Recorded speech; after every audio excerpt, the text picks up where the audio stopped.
La transformation industrielle des filières ananas et mangue au centre d'un atelier à Abidjan. Des précisions dans ce journal. Sewa, c'est la dénomination d'un nouveau projet en faveur de l'autonomisation des femmes. Le lancement du dit projet s'est fait par la Fondation African Women Initiative. Et puis, les activités du marché Mikao La Paix dans la commune de Yopougon tournent au ralenti pour cause de menaces de déguerpissement. Nous y reviendrons.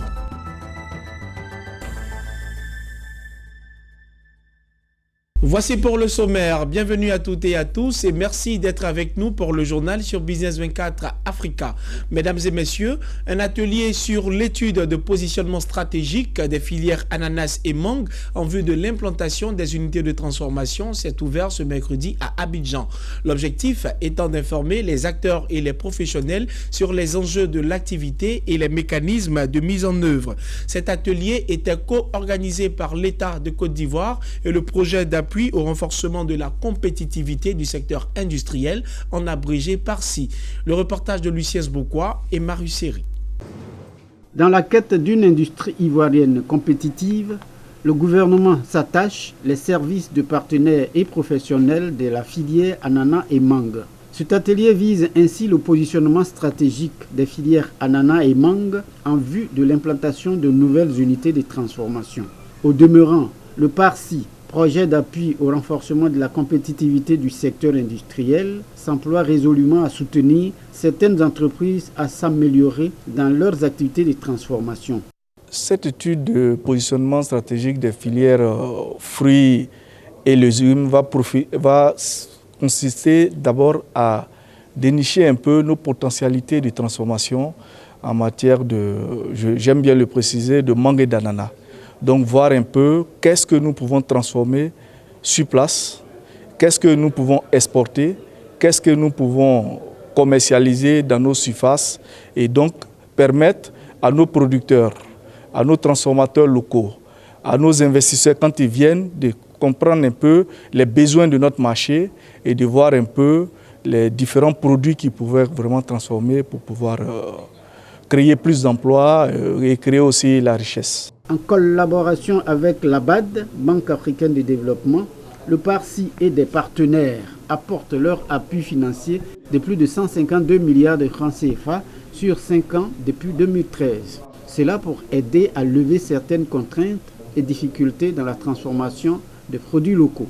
Nous allons aborder la phase du diagnostic, nous allons entrer dans le diagnostic, donc nous allons travailler étroitement sur le terrain avec les acteurs pour débusquer quelles sont leurs attentes, mais aussi leurs difficultés, et pouvoir apporter des réponses qui seront testées, bien sûr, qui devront être validées ultérieurement. L'État ivoirien, pour sa part, précise les enjeux d'une industrie moteur de l'émergence. Que cette politique industrielle qui prend appui sur l'agro-industrie devait mettre à contribution des filières comme la filière fruits et légumes, après qu'on ait mis en place toutes les mesures permettant le développement de la filière café-cacao, la filière anacarde, la filière EVA. Il est question aujourd'hui de faire en sorte que cette filière fruits et légumes, où nous avons beaucoup de potentiel, puisse jouer sa partition dans le développement industriel de notre pays. C'est de ça qu'il s'agit. Le projet d'appui au renforcement de la compétitivité du secteur industriel, PARSI, est un projet d'appui institutionnel en soutien au programme national de restructuration et de la mise en niveau de la stratégie nationale d'exportation. Il vise à renforcer la compétitivité des entreprises ivoiriennes dans un contexte de libéralisation des échanges et à promouvoir la filière fruits et légumes. Les acteurs du secteur privé, avec à leur tête la Confédération générale des entreprises de Côte d'Ivoire, veulent faciliter l'interaction entre les offreurs et les demandeurs d'emploi. Lors d'un atelier tenu ce mercredi à Abidjan, au siège de la CGEC, il a été procédé à la présentation officielle d'une plateforme dénommée Métiers Formation, disponible sur les sites www.métiersformation.ci. On en sait plus avec Jean-Charles Sibaï. La Confédération générale des entreprises de Côte d'Ivoire, CGECI, et le Bureau Afrique de l'Ouest de l'Organisation internationale du travail OIT ont mené des études sur l'état des lieux des compétences professionnelles. Au cours de cet atelier de restitution, il ressort que 60% des chefs d'entreprise ont déclaré que les nouveaux diplômés n'étaient pas suffisamment préparés au travail actuel, d'où la nécessité d'œuvrer pour une réforme plus approfondie de la formation professionnelle nécessaire au développement des entreprises. Je pense que ces études-là sont importantes dans la mesure où, dans le cadre de cette réforme, le soubassement de la réforme de l'enseignement technique, comme on dit, c'est l'adéquation formation-emploi. Il s'agit de quoi? Il s'agit de faire en sorte que les produits qui sortent de l'enseignement technique soient des produits qui sont, j'allais dire, opérationnels, soit des produits qui soient tout de suite acceptés par le secteur privé, le secteur productif. Réfléchir sur les mutations qui vont résulter des progrès technologiques et de leur impact sur les emplois de demain. Et effectivement, cette question des compétences et de l'adaptation des emplois d'aujourd'hui, donc ces emplois d'aujourd'hui risquent de ne plus exister demain. Et également les emplois qui vont être créés même dans les années à venir, peut-être qu'ils deviendront très vite obsolètes. Donc toute une réflexion autour de cette question. Cet atelier de restitution des études sur l'état des lieux des compétences professionnelles a vu la présentation de différentes autres études sur l'identification des besoins en compétences dans les branches professionnelles telles que le BTP, les mines et extractions de minerais, l'hôtellerie et restauration, les banques et microfinances. Les participants se sont convenus sur l'importance de l'anticipation des besoins en compétences et l'adéquation entre la formation et les besoins réels du marché du travail. L'autonomisation de la femme est au cœur de la problématique de développement en Côte d'Ivoire. Dans ce contexte, la Fondation African Women Initiative a procédé ce mercredi à Abidjan au lancement de son projet dénommé SEWA.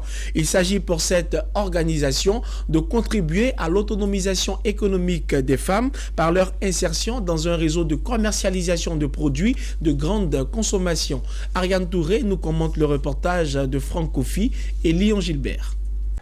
La plupart des femmes entrepreneurs sont dans la micro-entreprise du secteur informel où elles exercent dans des activités à faible valeur ajoutée et aux rendements marginaux. Afin de booster leurs activités, la Fondation African Women Initiative a lancé ce mercredi à Abidjan Plateau son projet SEWA en faveur des femmes exerçant dans le commerce de détail ou la petite distribution. Il vise à renforcer les capacités de ces femmes afin de les rendre plus productives, mais surtout à contribuer de manière significative à l'autonomisation économique des femmes. Il se veut aussi être une réponse à l'insertion des jeunes et des femmes dans les collectivités décentralisées. La première cohorte, c'est une cohorte de 25. Les 25 dames qui ont été formées, pour qui on a ouvert des comptes, qui vont avoir tout à l'heure leur carte de commerçant et qui seront aussi, puisque nos partenaires qui font les cartes de commerçants ont des services à valeur ajoutée dont la protection sociale, c'est-à-dire que l'opérateur de la carte de commerçant va venir avec la CNPS, de telle sorte que la dame qui sera dans ce projet SEWA pourra avoir une petite couverture sociale. Si elle a un accident de travail, avec des montants assez corrects, qu'elle puisse se couvrir. À terme, SEWA devrait permettre de constituer des réseaux de commerce et de distribution efficaces, contribuant ainsi à l'inclusion financière par l'épargne de ces femmes dans des établissements bancaires. Qui prend en compte pratiquement les femmes commerçantes, les aider à avoir un fonds de commerce, les aider à se structurer par rapport à leur activité pour que véritablement la Côte d'Ivoire ait des femmes commerçantes de qualité. Nous avons reçu des boîtes de conserve de tomates, des bidons d'huile, en tout cas plusieurs kits que nous vendons déjà sur le marché, les différents articles que nous vendons, des spaghettis, des bidons d'huile. Nous allons bien les rembourser pour que d'autres femmes puissent en bénéficier. La mission principale de la Fondation AWI est de contribuer à l'autonomisation économique de la femme. Le projet s'étendra sur tout le territoire ivoirien.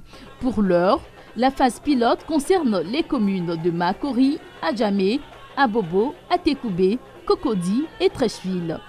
Toutes les bénéficiaires sont censées devenir des COA, c'est-à-dire des jeunes dames dynamiques et entreprenantes. Nous l'annoncions dans les titres, le marché Mikao La Paix dans la commune de Yopougon, côté zone industrielle, est menacé de déguerpissement. Selon la promotrice de ce marché, Boka Koshi, ce projet serait l'initiative de certains responsables du service technique de la mairie de Yopougon et de la direction générale de l'AGEDI, l'agence de gestion et de développement industriel. En attendant, la psychose s'est emparée des commerçants de ce marché. Conclusion, l'activité tourne au ralenti. Le constat a été fait par Hervé Blayon et Richard Akeke. Un ras-le-bol des commerçantes du marché Mikao La Paix de la zone industrielle d'Abidjan-Yopougon. La raison, un déguerpissement imminent de cet espace commercial par l'AGEDI, l'agence de gestion et de développement des infrastructures industrielles. Une situation que dénonce la promotrice de ce marché privé. C'est une chose, un terrain de mon papa. C'est mon héritage. J'ai tous les papiers jusqu'à la CD. Qu'il me laisse le terrain. Je ne vends pas mon terrain. Je paye impôt. Je paye les droits de l'État. Ils veulent quoi? Pour la présidente du marché Mikao La Paix de zone industrielle Yopougon, les commerçants invitent les autorités à plus d'humanisme dans la gestion de ce dossier. On va aller où? On ne sait où partir. On a des charges. Nous sommes sur ce marché, c'est pour nous débrouiller. Donc vraiment, ce que moi j'ai à dire aujourd'hui, je réponds au nom des femmes, c'est pour demander pardon vraiment au maire, qu'il ait pitié de nous. Un appel qui ne fera pas bouger certainement les choses du côté de l'État. Approcher l'AGEDI, la structure publique en charge de la gestion et du développement des infrastructures industrielles, n'a pas souhaité se prononcer sur le sujet. Toutefois, des sources font état de la détermination de l'État à mener une gestion efficace, rigoureuse et efficiente du secteur industriel. Dans cette perspective, l'AGEDI va conduire un vaste projet d'aménagement industriel. Celui-ci devrait favoriser une meilleure implantation des unités industrielles dans les zones dédiées, comme le stipule l'arrêté ministériel numéro 636 du 28 décembre 2017. À quelques jours de la fin du jeûne du Ramadan, le maire de la commune de Cocody était auprès de la communauté musulmane du côté de la petite mosquée de la Riviera 2. Une façon pour lui de démontrer son soutien en cette période de pénitence et de partage. Ariane Touré et Tima Traoré. 18h26, l'appel à la prière. C'est à cette heure précise que le jeûne du mardi 21 mai a été rompu. Et cela en présence du président du COSIM de la commune de Cocody et son hôte Jean-Marc Yassé, maire de la commune. Bouillis, beignets, jus de gingembre, tous étaient au rendez-vous pour le bonheur de la communauté musulmane présente à la petite mosquée de la Riviera 2. Une occasion pour Jean-Marc Yassé d'exhorter ses frères musulmans à vivre profondément ce moment de jeûne. Aussi les a-t-il invités à prier pour le chef de l'État et pour les Ivoiriens. Dans ce temps, ce mois de carême, ce mois de Ramadan, plutôt, où il faut partager. Le conseil municipal et moi-même sommes venus apporter notre soutien et partager avec tous nos frères musulmans et en particulier avec l'éminence qui est là et tous les éminences de la commune de Cocody. Donc nous leur disons merci pour les prières qu'ils font.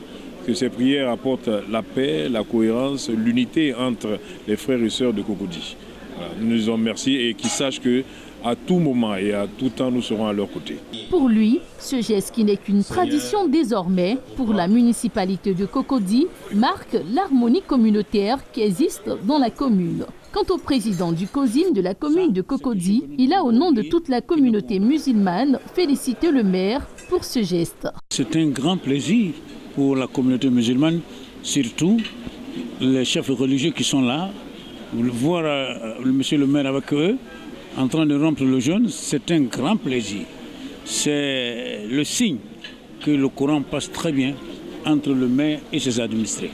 Et le maire a donné l'occasion d'avoir 2 LH parmi les ciments.